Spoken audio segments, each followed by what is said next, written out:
बिना तो खरीदेंगे भी क्या चीज।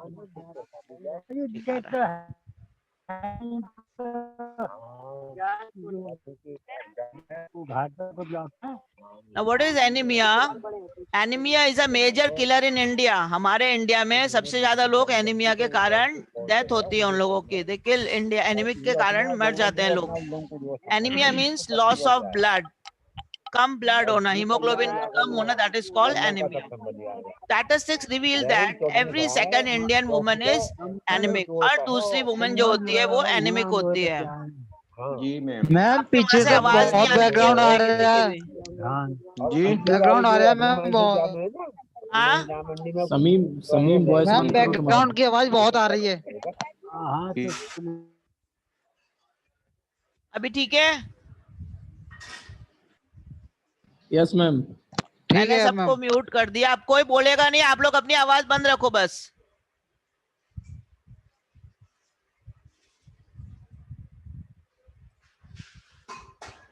Anemia is a major killer in India. Statistics reveals that every second Indian woman is anemic.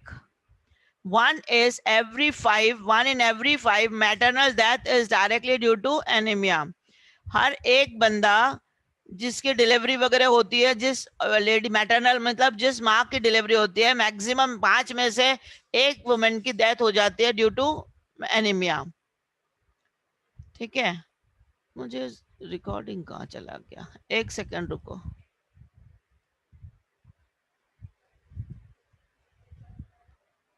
अरे यार. मैम हो तो ये recording. Anemia affects both adults and children of both sexes. Although pregnant women and adolescent girls are most susceptible and most affected by this disease. इस disease से बच्चे भी वो होते हैं, बच्चों का भी हीमोग्लोबिन कम होता है, चिल्ड्रन का भी कम होता है, और मेल फीमेल दोनों में ये हीमोग्लोबिन कम होता है, एनीमिया होते हैं, पेशेंट एनीमिक होते हैं. ऑल दो प्रेग्नेंट वुमेन तो हमेशा ही होती है, क्योंकि उनको एक नया बच्चा बेचारे पैदा करते हैं, उनके लिए 9 महीने बच्चा पेट में होता है, तो वो बच्चे का भी पूरा हार्ड मास माँ के द्वारा ही बनता है.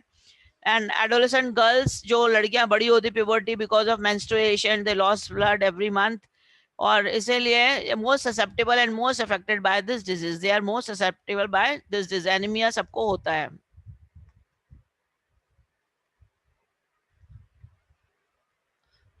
Now, what are the objective of anemias? Definition of anemia, classification of anemia, causes of anemia, anemia के symptoms, lab investigations of anemia, treatment and prevention. ठीक है. Now, what is definition of anemia?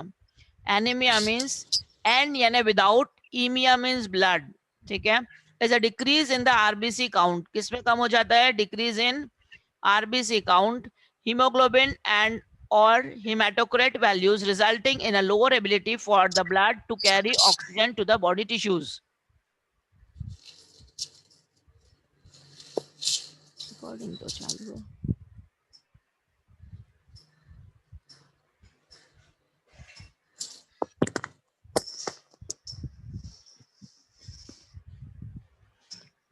Hematocrit values resulting in a lower ability for blood to carry oxygen to the body tissues. यानी hematocrit means resulting a lower ability, body में ability कम हो जाना, blood oxygen को पहुंचाना सारे शरीर में. Oxygen blood के द्वारा ही जाता है ना. मेन ब्लड का क्या काम होता है? ऑक्सीजन को पूरे शरीर में ब्लड सर्कुलेशन के द्वारा पहुंचाना. और अगर हीमोग्लोबिन कम है, एनीमिक है पेशेंट, तो ऑक्सीजन सारे शरीर में पहुंचेगा ही नहीं. So it is resulting in lower ability for the blood to carry oxygen to body tissues. Pathophysiology, this is normal erythropoiesis. Normal erythropoiesis means how the blood is formed. RBC कैसे बनते हैं, ये उसका प्रोसीजर बताया. Bone marrow में RBC बनते हैं, ये उसका प्रोसीजर बताया. Kidney, liver, bone marrow, how the RBCs are formed. RBC, this is blood cells. Oxygen from lungs उसमें आता है आरबीसी में. Then it is passed to the tissue, oxygen released to the tissues, oxygen bonded with the hemoglobin molecules. ठीक है. hemoglobin molecules. किसी की आवाज आ रही है बहुत?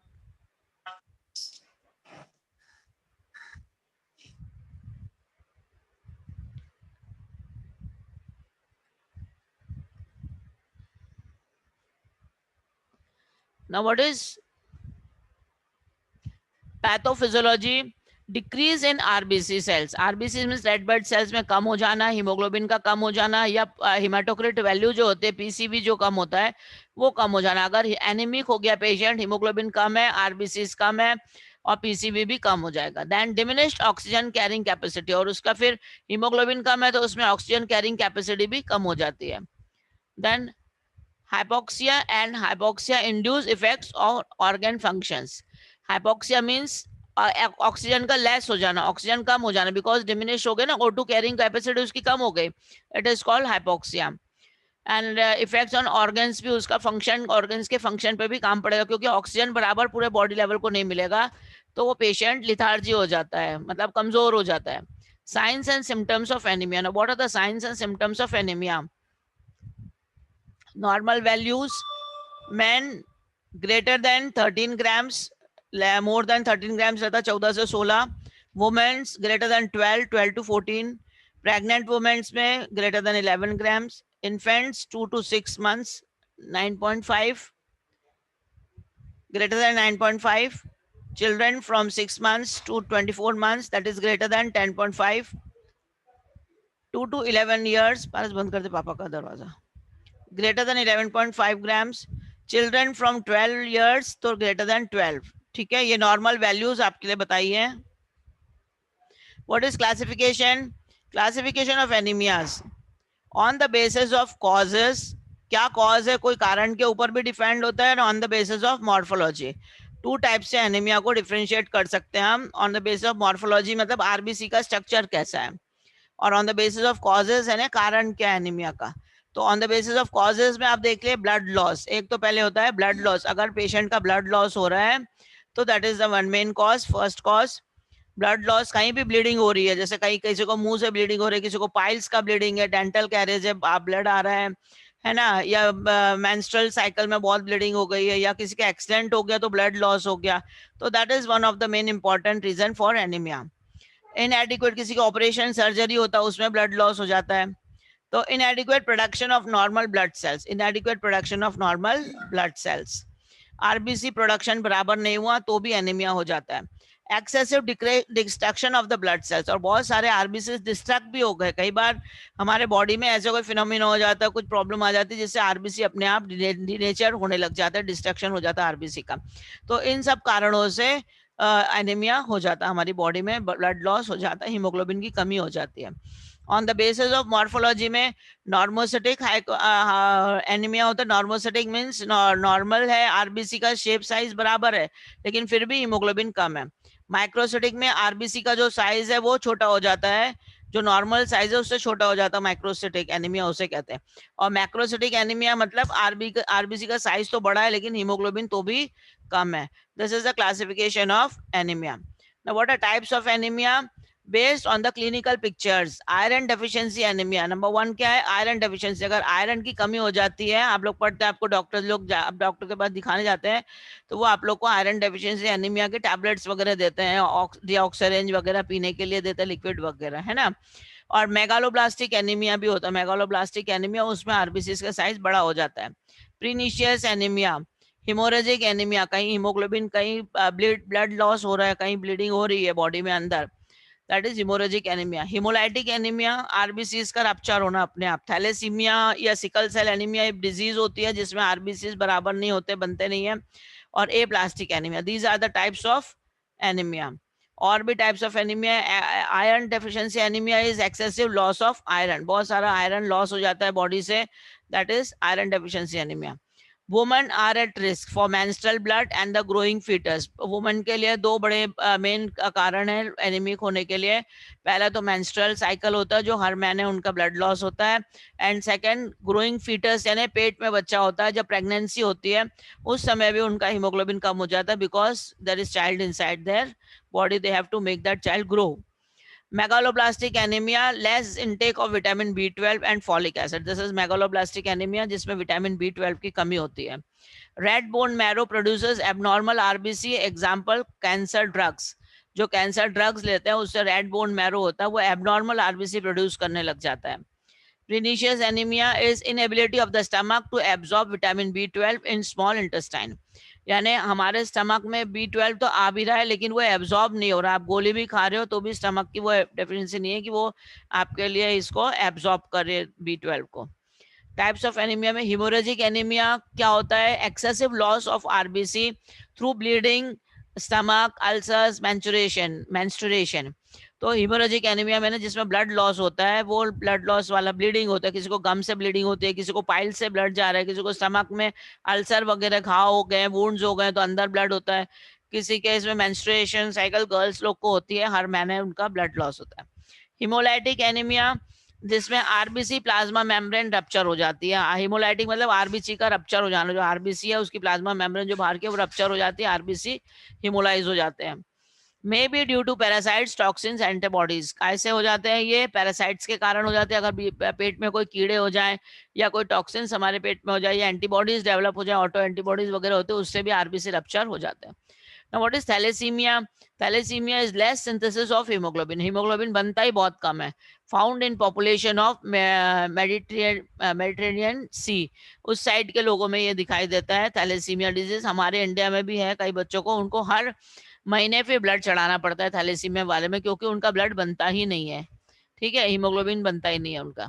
Sickle cell anaemia hereditary blood disorder है, characterized by red blood cells that assume an abnormal rigid sickle shape.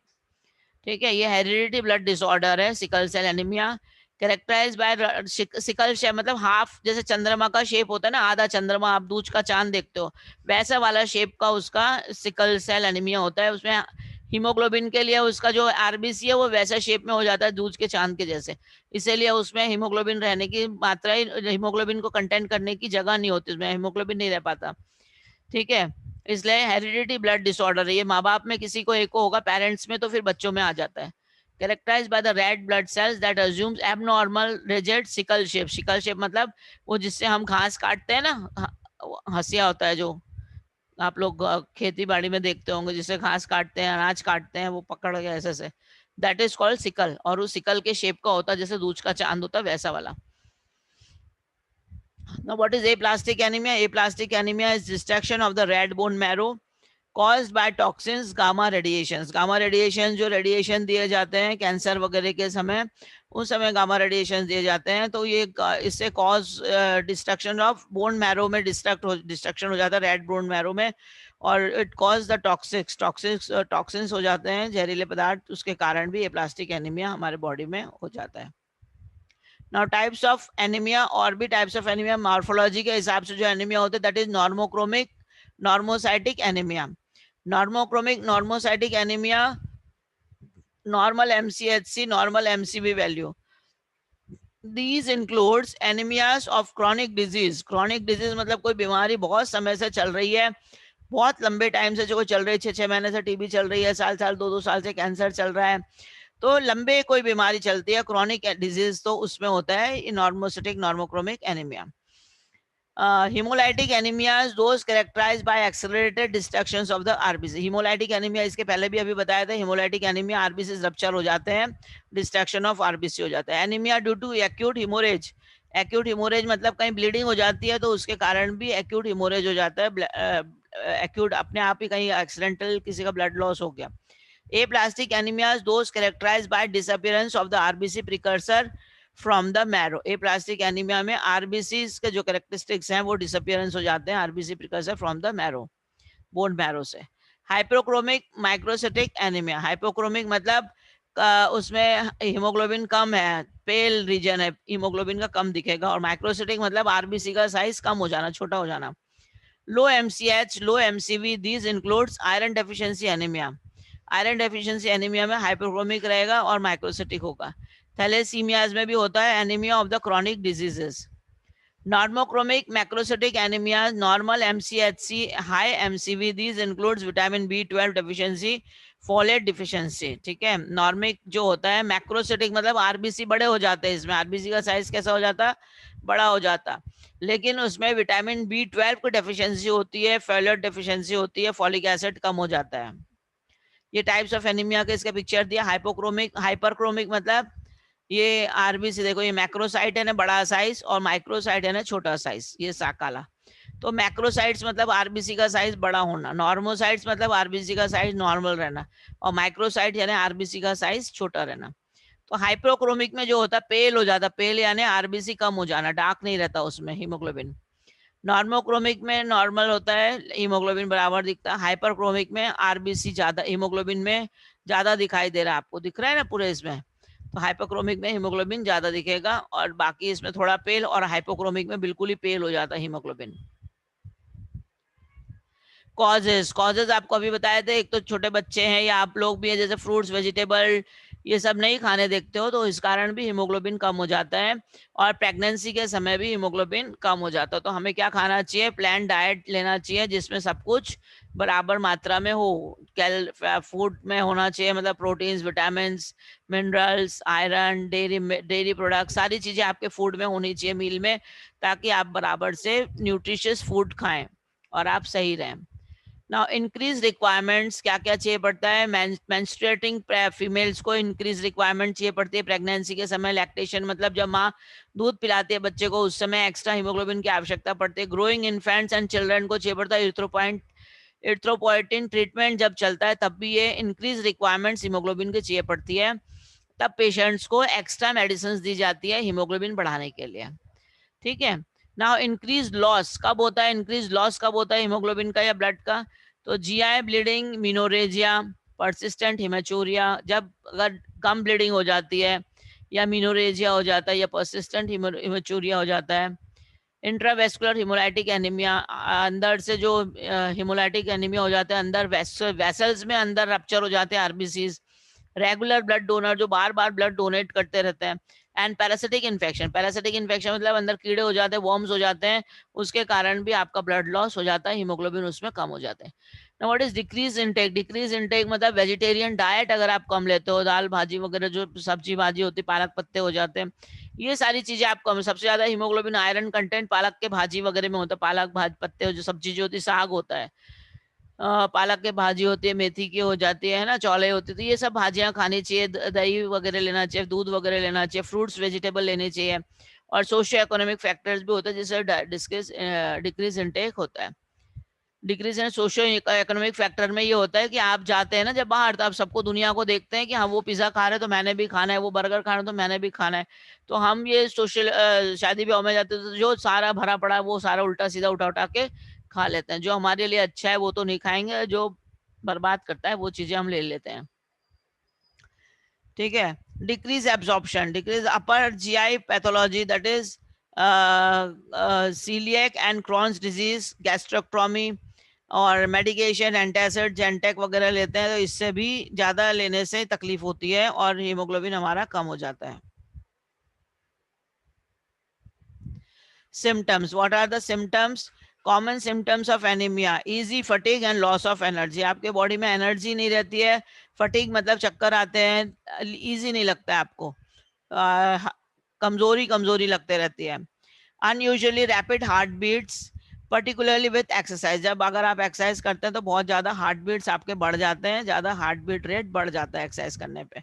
Shortness of breath, आप सांसें बराबर पूरी नहीं ले पाते, अगर ऑक्सीजन लेवल ही नहीं है आपके बॉडी में, हीमोग्लोबिन कम है तो शॉर्टनेस ऑफ ब्रेथ हो जाता है, हेडेक हो जाती है, सिर दर्द होता है, particularly with exercise, when you do exercise, क्योंकि ऑक्सीजन लेवल आपका यूज हो जाता है एक्सरसाइज में, पूरा पसीना निकल जाता है और ऑक्सीजन आप सांस लेते हैं तो आपके पास सांस से कम बचती है, फिर आप सांस लेने में जल्दी जल्दी लेना पड़ता है, आपसे बनता नहीं है सांस लेते हैं, जिसको प्रॉब्लम होती है उनको। डिफिकल्टी कंसंट्रेटिंग, कॉन्सेंट्रेट नहीं कर पाते हैं, डिजीनेस होता है, लेजीनेस लगता रहता है, पेल स्किन, स्किन पेल हो जाती है, येलोइश दिखती है, लैक क्रैम्प्स, पैरों में क्रैम्प आ जाते हैं, पैरों में जो अकड़न आ जाती है ना, दुखते हैं पैर, पंजे दुखते हैं, ये पीछे की मसल्स दुखती हैं, काफ मसल्स वगैरह वो अकड़ जाते हैं। इंसोमनिया मतलब रातों को नींद नहीं आती है। तो ये सारी चीजें सिम्टम्स हैं जो एनीमिया के होते हैं। Now, anemia caused by the iron deficiency, people with an iron deficiency may experience these symptoms. जो iron deficiency वाले symptoms है वो ये है, hunger for strange substance such as paper, ice or dirt, a condition called पिका। ये hunger for substance मतलब जो जिसको ये कमी होती है आयरन डेफिशिएंसी एनीमिया, उसको भूख लगती है और वो खाता क्या है, पेपर वगैरह भी खा लेगा, टुकड़े पेपर चाट चाट के खा लेगा, आइस खाएगा, बर्फ खाएगा, या डर्ट मतलब गंदी कोई भी किसी को चूना खाने की इच्छा होती है, किसी को कुछ दाल दीवार चाटने की, किसी को कुछ वो खाने की ऐसी इच्छा होती है। Upward curvatures of the nails, जो नेल्स होता है वो इसका जो कर्वेचर है वो ऊपर की तरफ हो जाता है, नाखूनों का ऊपर मुड़ जाना, रिफर्ड टू एज कॉइलोन केस, ठीक है। और soreness of the mouth with cracks at the corners, soreness of the mouth मतलब मुंह में खट्टापन लगते रहता है और जो मुंह के ये कॉर्नर्स होते हैं ना, होठ के इधर के क्रैक हो जाते हैं, कटने लग जाते हैं, जगह कट जाते हैं, mouth with cracks at the corners. Anaemia cause by vitamin B12 deficiency, ये आयरन डेफिशिएंसी में ऐसा होता है। Anaemia cause by the vitamin B12 deficiency, people whose anemia is caused by deficiency of vitamin B12 have these symptoms: a tingling, that is pin and needle sensation in the head or feet, ऐसा लगता है head और feet में कोई चुभो रहा है, pin चुभो रहा है जैसे। Lost sense of touch, touch का सेंस चला जाता है, मतलब वहां उस जगह पे ऐसा लगता है जैसे हमारे हाथ पैर में जान नहीं है, कोई छूता है तो आपको तकलीफ भी नहीं होती है, पता नहीं पड़ता कोई ने छुआ या कुछ टच हो गया, कहीं लग गया। A wobbly gait and difficulty walking, आपको चलने में तकलीफ होगी, वॉकिंग करने में तकलीफ होगी। Clumsiness and stiffness on the arms and legs, arms और लेग्स में आपको स्टिफनेस आ जाएगी, अकड़न आ जाती है हाथ पैरों में। और डिमेंशिया और हल्किनेशंस, पैरानोक्सिया एंड सिजोफ्रेनिया, ये सारी बीमारियों के इनके नाम है जो बिकॉज ऑफ B12 डेफिनेशन से होते हैं। Science of anaemia, bitter nails, spoon shape nails, spoon shape मतलब चम्मच का शेप होता है वैसे नेल्स का शेप हो जाता है। एट्रोफी और पेपिले ऑफ द टंग, टंग का जो कलर होता है चेंज हो जाता है। एंगुलर स्टोमेटाइटिस, ठीक है। ब्रिटल हेयर, हेयर्स जो होते हैं वो अलग टाइप के हो जाते हैं, करी करी वाले। Dysphagia and glossitis, palmar vision, Kelly pattern. ये आपको दिखाया टंग का जो अभी बताया था मैंने, ये देखो नाखून के ये टू स्पून शेप्ड हो जाते हैं ना, ये वो ये हाथ कैसे हो जाते हैं हीमोग्लोबिन वाले, पेल हो जाते हैं, स्किन अलग हो जाती है, देखो कितने अलग, और ये आईज भी पेल हो जाती है, ठीक है। ये सिम्टम्स है जिसका हीमोग्लोबिन कम होता है उनके लिए। ये सिम्टम्स ऑफ एनीमिया ये पूरा इसमें दिया है। ये सेंट्रल, अगर यहाँ पे हीमोग्लोबिन कम हो जाता है तो ब्रेन में भी आपको फटीग आ जाता है, फटीग मतलब चक्कर आने लग जाता है, डिजीनेस होती, फेंटिंग हो जाता है ना। और ब्लड वेसल्स में हीमोग्लोबिन कम पहुंचता है तो लो ब्लड प्रेशर हो जाता है। हार्ट के लिए पैल्पिटेशन बढ़ जाता है, हार्ट रैपिड हार्ट बीट हो जाती है, चेस्ट पेन बढ़ जाता है, एंजाइना मतलब हार्ट पेन या हार्ट अटैक भी आ सकता है उसके कारण। स्प्लीन एनलार्जमेंट हो जाता है। इंटेस्टाइनल में change the colon, stool colour change हो जाता है हीमोग्लोबिन के नहीं रहने से।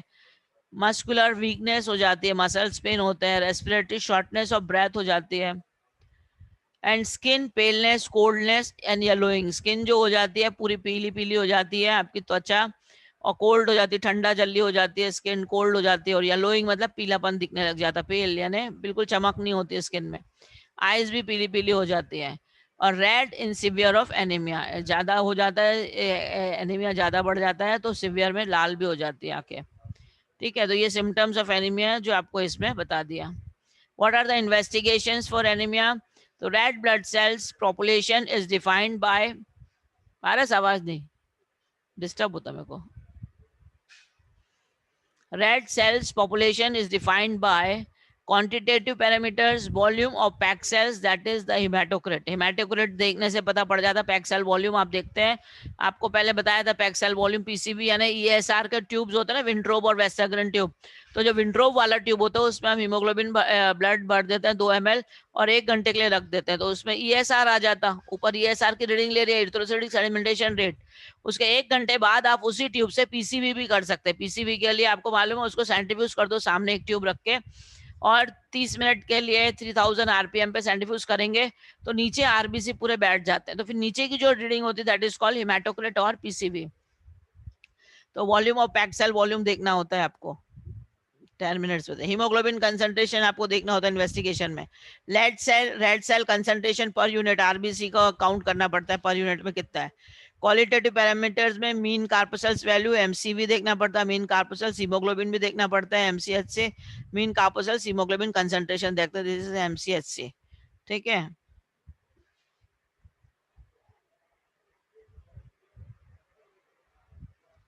नाउ व्हाट इज, हाँ, हेमाटोक्रिट आपको ये नॉर्मल इसका दिया, it is the proportion of the volume of blood sample that is occupied by the RBCs. Man में 42 to 52, अभी मैंने बताया था हेमाटोक्रिट कैसे करते हैं, पैक्सेल वॉल्यूम का रीडिंग लेते हैं नीचे, मैन में अगर हुआ तो 42 to 52, वुमेन में 36 to 48। और सेल वॉल्यूम हीमोग्लोबिन कंसंट्रेशन आपको पहले भी बता दी थी, 12 से 16 लेडीज का होता है और मैन में 14 to 17 होता है हीमोग्लोबिन, ठीक है, नॉर्मल कंसंट्रेशन। और रेड ब्लड सेल काउंट जो अपन करते हैं, टोटल आरबीसी काउंट जो है 4.2 मिलियन to 5.4 मिलियन होता है, और वुमेन में होता है 3.6 to 5 मिलियन, ठीक है। मीन कार्पोसेल्स वॉल्यूम एमसीएच जो है, it is average volume of RBC, normal 82 to 98 होता है, और mean corpuscular haemoglobin it is average 27 to 31 pl, or mean corpuscle hemoglobin concentration, it is the average concentration of the hemoglobin in a given red cell volume, that is normal it is 32 to 36। ये MCHC वगैरह ये सब count करना पड़ता है इसको formula में डाल के, हीमोग्लोबिन वगैरह की वैल्यू डाल के। What is the management for anaemia के लिए क्या मैनेजमेंट चाहिए, कैसे आप बराबर करोगे, तो determine the cause of iron deficiency anaemia, आप पहले कॉज डिटरमाइन करो, फाइंड आउट करो क्या कॉज है, कहीं ब्लीडिंग तो नहीं हो रही बॉडी में, टीएलसी डीएलसी काउंट करो, स्लाइड देखो, उसमें पता लग जाता है आपको कि हीमोग्लोबिन मैक्रोसाइट है कि माइक्रोसाइट है कि मैक्रोसाइटिक है कि नॉर्मोक्रोमिक है, कौन सा टाइप का एनीमिया है, पहले वो आपको डायग्नोस करना पड़ेगा। उसको डायग्नोस करने के लिए पहले कॉज देखना पड़ेगा कि आयरन डेफिशिएंसी कॉज क्या है। Aetiology is often multifactorial, even when there is an obvious cause, investigations of the serious underlying causes, example cancer in adults is recommended, cancer भी हो सकता है जो एनीमिक है। एम ऑफ ट्रीटमेंट क्या है उसमें, normalize haemoglobin levels and red cells indices, replenish iron stores, individual disease specific management depending on underlying cause। Aim of treatment क्या है कि हीमोग्लोबिन लेवल नॉर्मल होना चाहिए, आरबीसी सेल जो इंडाइसिस है, रेड सेल इंडाइसिस है, एमसीवी एमसीएच वगैरह वो सब नॉर्मल होनी चाहिए, आयरन स्टोरेज बराबर आ जाना चाहिए। individualized disease specific management depending on the underlying cause, and life management, lifestyle management, it is recommended that patient with the iron deficiency receive the dietary advice। dietary advice मतलब उसका खाना बराबर proper होना चाहिए, उसने खाना बराबर से हीमोग्लोबिन कंटेंट वाला लेना चाहिए, ग्रीन वेजिटेबल्स फ्रूट्स वगैरह लेना चाहिए। मैनेजमेंट, हाँ ये बता दिया, हाँ management complementary parasites control measure, उसमें अगर पैरासाइट्स है, कोई कीड़े हमारे पेट में, कोई वर्म्स अगर हैं तो उसके लिए एंटी हेलमिंथिक थेरेपी होती है जो सिंगल डोज का होता है, हफ्ते में एक बार ले सकते हैं, 6 महीने में एक बार लेते हैं तो पूरे कीड़े मर जाते हैं, ठीक है। 400 mg की होती है, सिंगल डोज होती है, एबेंडाजोल की होती है, is given to eliminate hookworms before the initiation of iron and folic acid therapy. बच्चों को भी देते हैं तो कीड़े निकालने के लिए पहले उनको एक डोज दे देते हैं, उसके बाद हीमोग्लोबिन की दवाई चालू करते हैं, क्योंकि आप हीमोग्लोबिन की दवाई भी लेंगे और साथ में पेट में कीड़े होंगे तो कीड़े पूरी दवाइयाँ खा जाते हैं, ठीक है, हीमोग्लोबिन कम कर देते हैं आपका। 2 years तक के बच्चे होते हैं, ग्रेटर देन 200 mg का देते हैं सिंगल डोज, एक बॉटल में दवाई आती है, वो एक डोज रात को पी लो, पूरे कीड़े सुबह निकल जाते हैं। प्रेगनेंसी में एबेंडाजोल इज कॉन्ट्राइंडिकेटेड, देते नहीं है, this in the first trimester, can be administered in the second और थर्ड ट्राइमेस्टर, ठीक है, पहले तो देते ही नहीं है, थर्ड और सेकेंड और थर्ड में दे सकते, आखिरी के 3 महीने जो होते हैं। ट्रीटमेंट 6 to 24 months, डोसेज जो दिया जाता है 12.5 milligram iron plus 50 ug folic acid होने चाहिए डेली जो लेने के लिए। बर्थ वेट कितना होना चाहिए, normal, low birth weight that is less than 2500 grams, और ड्यूरेशन 6 to 24 मंथ्स का एज होना चाहिए बच्चे का, या 2 to 24 मंथ्स एज ऑफ बच्चा होता है उसके लिए ये ट्रीटमेंट है, 6 to 24 मंथ्स के बच्चे के लिए। Treatment for mild and moderate children, 2 से 5 साल वाले 20 से 30 मिलीग्राम आयरन देना चाहिए, 6 से 11 साल वाले बच्चों को 30 to 60 milligram iron, adolescents and adults को 60 milligram iron. Anemia will correct within 2 to 4 months if appropriate iron doses are administered and underlying cause of the iron deficiency is correct।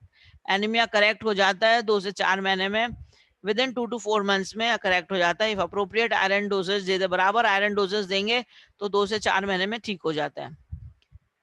है ना. और continue iron therapy an additional 4 to 6 months adults after the hemoglobin normalized to the replenish the iron stores. का जो iron की जो doses है वो continue रखना पड़ता है फिर से एडिशनल 4 से 6 महीने तक के एडल्ट्स के लिए after the haemoglobin normalize, normal haemoglobin होने के बाद भी, क्योंकि वो आयरन स्टोर्स खत्म ना हो इसीलिए.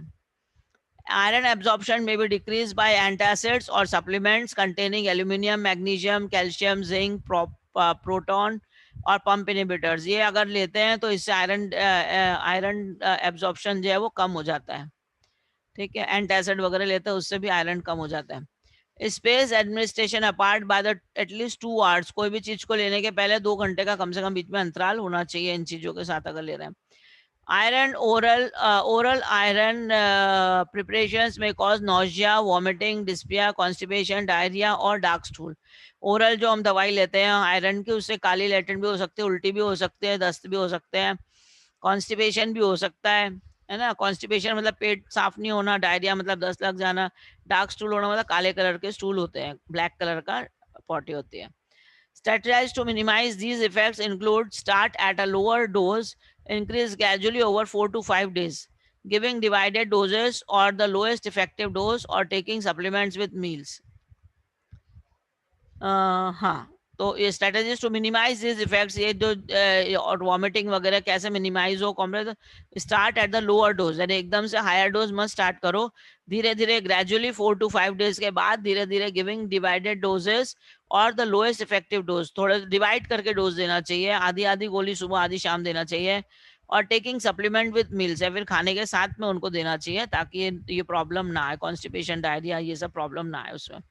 Although sustained release iron preparation tend towards the less gastrointestinal side effects, iron tablets वगैरह से gastrointestinal side effects नहीं होते ज्यादा. They may not be as effective as standard film coated products due to the reduced poor iron absorptions. ठीक है, इसमें ज्यादा product नहीं होता है, कोटेड मतलब दवाइयाँ ऐसी मिक्स कोटेड वाली नहीं होती है ज्यादा. Benefits of the therapy. Children population group में improve behaviours and cognitive development, where anaemia is common, improve child survival. Adolescence में improve cognitive development in girls, better iron stores for later pregnancies.